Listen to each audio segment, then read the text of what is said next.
Tonight, I'm going to tell you a true story from Papua New Guinea. A story my uncle still refuses to speak about unless the sun is up. The year was 1978. A night shift, a highway accident, and 10 dead bodies loaded onto the back of his truck. My uncle was the youngest ambulance driver at the hospital that year. Cool-headed, calm, never afraid of the dead.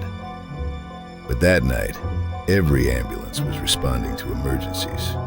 So the hospital borrowed a yellow 1975 Toyota Land Cruiser HJ45 pickup from the Department of Works and Supply. And they told my uncle, "Drive up to Markham Ramu Valley Highway. There's been a fatal accident." The Markham Valley Highway, the lifeline of Papua New Guinea, and one of its deadliest roads. When he arrived, the truck involved in the accident was crushed flat. All 10 passengers were already gone. Bystanders helped load all 10 bodies onto the open tray of the HJ45. A blue canvas was pulled over them, hiding everything inside. But underneath, the blood from every lifeless body slowly mixed together until it began dripping onto the road. My uncle thanked the bystanders, tightened the canvas, and began the long drive back, alone. It was near curfew, and the 9-mile checkpoint in Leh hadn't been set up yet. The road was empty, silent, just the sound of the engine, and something wet dripping onto the tray floor behind him. Every night driver had a favorite roadside coffee stall, a habit, a ritual.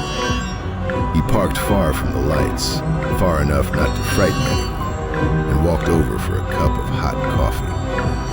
Just sugar and caffeine to stay awake. While he sat there quietly sipping his drink, a group of villagers approached from the dark. Their flashlights swept the road, trees, shadows. And then, one beam stopped on the yellow HJ45. The flashlight shone directly on the back of the truck, onto the blue canvas, and onto the blood dripping onto the dirt.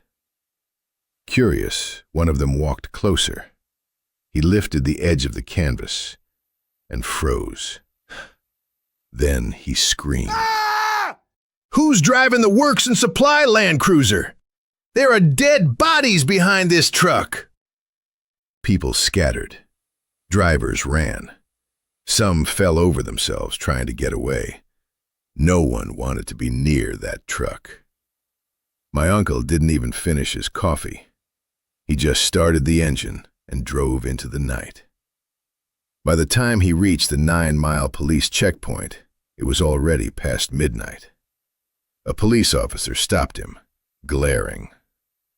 "What are you doing with a government vehicle at this hour?" My uncle calmly told him. "There are 10 dead bodies in the back."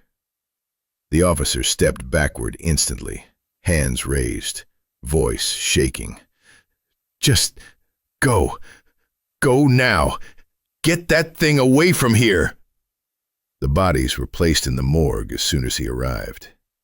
Then he washed the tray of the HJ45, flushing away the blood before returning the truck.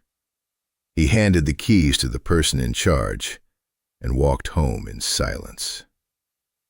But the story didn't end there. For weeks after that trip, he never slept peacefully.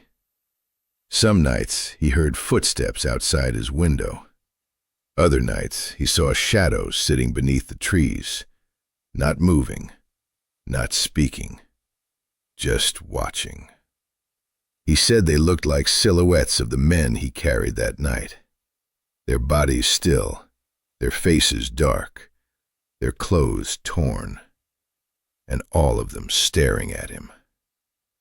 He believes the spirits followed him home, not to hurt him, but because the dead do not like traveling alone.